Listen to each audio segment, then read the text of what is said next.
मैं doctor Rashmi Agarwal, associate professor history, SMB government PG college Nathdwara से। हम एमए फाइनल हिस्ट्री का second B paper institution of medieval India का अध्ययन कर रहे हैं। अभी तक हमने बहुत सारे ई कंटेंट के द्वारा अध्ययन किया, बहुत सारे हमने वीडियोस के द्वारा अध्ययन किया और इस अध्ययन में कुछ शब्दावली ऐसी है जिसका हिंदी अर्थ समझने में शायद हमको कहीं कहीं दिक्कत आ रही है। तो आज मैं उसी के संदर्भ में एक पारिभाषिक शब्दावली आपको बता रही हूँ, जिसमें कुछ उर्दू फारसी शब्दों का सामान्य हिंदी अर्थ है, जो हमें अध्ययन के लिए भी और पढ़ने में भी हमें आसानी होगी। अमीर दिल्ली सल्तनत का तीसरा सबसे बड़ा राजकीय पद था, जो अमीर कहलाता था। आमील राजस्व अधिकारी, शाब्दिक अर्थ है ये इसका। इमाम मुस्लिम प्रार्थना यानी कि नमाज सभा का नेतृत्व करने वाला सर्वोच्च धर्माधिकारी उस समय के हिसाब से। इसके बाद है उलेमा, इस्लामी कानून का ज्ञाता व विद्वान, जिसको हम उलेमा कह सकते हैं। काजी यानी कि मुस्लिम न्यायाधीश। खालिसा राजा या केंद्र के सीधे नियंत्रण वाली भूमि जो किसी जमींदार, इक़्तिदार या अधिकारी को नहीं दी गई हो। आमतौर पर इसे सुल्तान की भूमि कहा जाता है। खजाना यानी कि राजकीय कोष। खिलअत, खिलअत शब्द का प्रयोग कई जगह आया है। सुल्तान द्वारा सम्मान स्वरूप प्रदत्त पोशाक खिलअत कहलाती है। खिलाफत खलीफा का शासन या मुसलमानों के धार्मिक प्रमुख। खित्ता भूभाग या भूक्षेत्र, जिसका शाब्दिक अर्थ है। खूत ग्राम प्रधानों या मुखियाओं का एक वर्ग कहलाता है। गज, गज यानी कि माप, नापने। गजे सिकंदरी भूमि की माप के लिए सुल्तान सिकंदर लोदी के द्वारा शुरू किया गया गज, जिसे बाद में कुछ संशोधनों के साथ मुगलों ने भी अपना लिया था। गुमाश्ता प्रतिनिधि या एजेंट। चप्पा भूमि का एक छोटा सा टुकड़ा जो कि चप्पा कहलाता है। चराई चारागाह क्षेत्र, यह अलाउद्दीन खिलजी द्वारा लगाया गया चराई या चारागाही कर था, जिसका जिक्र कई बार आया है। चौधरी ग्रामों के मुखियाओं की एक श्रेणी। चौल रेगिस्तान या मरुभूमि के लिए प्रयुक्त होता है शब्द। चुंगी या गल्ला यानी कि अनाज कर। जागीर राज्य द्वारा शाही अधिकारियों को वेतन आदि के बदले प्रदत्त जमीन का टुकड़ा जागीर कहलाता है। और ये शब्द जब मैंने जागीर व्यवस्था करवाई है तो कई बार प्रयुक्त भी हुआ है। जागीर ए दारान यानी कि जागीरदारक व्यक्ति या जागीरदार या नियत की गई भूमि जो जागीरदार को दी जाती है। जीतल दिल्ली सल्तनत के तांबे के सिक्के को जीतल कहते थे। मुद्रा के अंतर्गत ये शब्द प्रयुक्त हुआ है। जमींदार निजी स्वामित्व या पुश्तैनी या आनुवंशिक जमीन जो जमींदारों के पास रहा करती थी।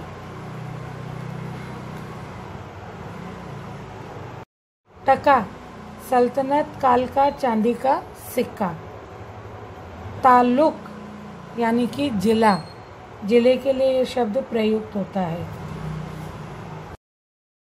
दबीर यानी कि सचिव, सुल्तान का सचिव। दाग, दाग यानी कि घोड़ों के पुट्ठे पर लगाया जाने वाला शाही पहचान चिन्ह। मनसबदारी व्यवस्था के अंतर्गत कई बार इस शब्द का जिक्र आता है। दायरा राजस्व वसूली के लिए निर्धारित किया गया क्षेत्र। दारुल अदल कपड़ा व अन्य वस्तुओं का दिल्ली का बाजार, लेकिन इसका शाब्दिक अर्थ न्याय के स्थान पर भी लिया जाता है। दारुल मुल्क यानी कि राजधानी के लिए शब्द आता है।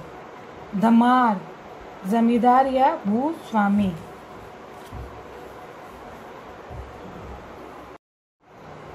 नवीसदास यानी कि लिपिक। फतेहनामा जीत का पत्र या संदेश या विजय पत्र। फातिहा प्रार्थना। कुरान के पहले 7 वाक्य इसे विजय के अर्थ में भी प्रयोग किया जाता है। फतवा शरीयत या धार्मिक कानूनों के अंतर्गत कानूनी फैसला जो कि फतवा कहलाता है। इसके बाद हम आते हैं बरीद, सूचना एकत्रित करने वाला एक गुप्तचर अधिकारी जो कि बरीद कहलाता है।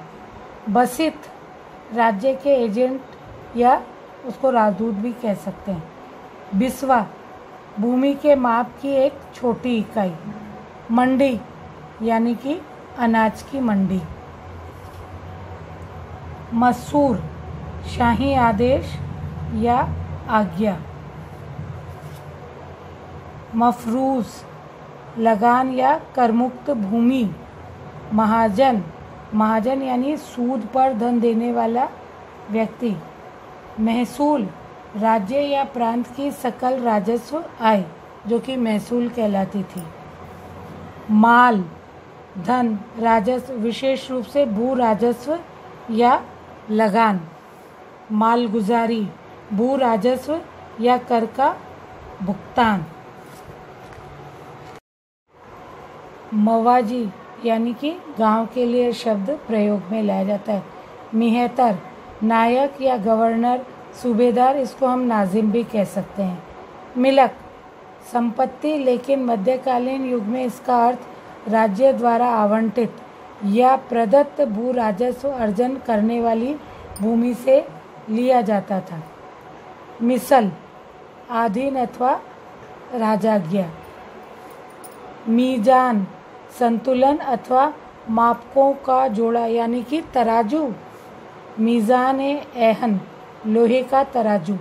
मोहल्ला नगर का कोई हिस्सा या इलाका। मुहासिलाना कर और पेशकर वसूल करने वाला व्यक्ति। मुहस्सिल एकत्रित या वसूल किया गया कर। मुंशी प्रतिबंधित चीज़ों एवं कार्यों से संबंधित आदेशों को लागू करवाने वाला व्यक्ति मुंशी कहलाता था। मुकद्दम ग्राम का प्रधान या मुखिया, इस शब्द का प्रयोग भी कई बार किया गया है। मुक्ता गवर्नर अथवा बड़ी एकता का प्रभावी व्यक्ति। मुसरिफ लेखा अधिकारी। राय हिंदू मुखिया जिसके पास सामान्यतः अपनी भूमि और सेना हुआ करती थी, वह राय कहलाता था। राय रायन रायों का राय। राय का खिताब महत्वपूर्ण हिंदू शासकों और राजाओं को ही दिया जाता था। रैयत प्रजा या कर अथवा राजस्व देने वाली जनता जो सुल्तान की रैयत कहलाती थी। राणा हिंदू शासकों या अधीनस्थ शासकों की श्रेणी। लाख बख्श दान में लाखों देने वाला लाख बख्श कहलाता था। वकील सल्तनत का प्रतिनिधि या उप प्रमुख उप सुल्तान भी उसको हम कह सकते हैं। वकीलदार सुल्तान का डिप्टी या सहायक, खासतौर पे न्यायिक मामलों से संबंधित जो अधिकारी होता था। वजाहरदार वेतनभोगी अधिकारी। वलायत यानी कि विदेशी धरती का देश। वली गवर्नर या प्रांतपति कह सकते हैं। वक़्त भूमि का अनुदान कहलाता था। शंशगनी 6 जीतल के बराबर चांदी का छोटा सा सिक्का या तांबे का सिक्का शंशगनी कहलाता था। शरीयत मुस्लिम धार्मिक कानून। शराफत शरीफ यानी कि संभ्रांत लोगों का आचरण शराफत कहलाता था। शिकदर शिक नामक भूभाग का प्रभारी मंत्री शिकदर कहलाता था। सहस्र व्यापारी महाजन या साहूकार के लिए यह शब्द प्रयोग में लाया जाता था। सर्राफ, मुद्रा विनिमय करने वाला व्यापारी या साहूकार। सौदागर ए मीज़ानी, तोल माप का प्रभारी मंत्री कहलाता था। सौदागर ए बाजारी, बाजार या बाजार के प्रतिष्ठित व्यापारी कहलाते थे। सराय यानी कि विश्राम गृह। हाजिब, शाही महल एवं दरबार का महाप्रबंधक, जो कि हाजिब या हजीब कहलाता था। हुकुम बनवर्द, उत्पादन लागत का सिद्धांत कहलाता था। हुकुम हासिल, फसल के अनुसार भू राजस्व का आकलन हासिल कहलाता था। हुक्म मसहत, माप या भूमि की पैमाइश के आधार पर भू राजस्व का आकलन मसहत कहलाता था। हुकुम मुशाहिदा, केवल निरीक्षण या सर्वेक्षण के आधार पर जो भू राजस्व का आकलन होता था। ये हमारे लिए अध्ययन बहुत महत्वपूर्ण है और आज इस अध्ययन को हम यहीं पर समाप्त करते हैं।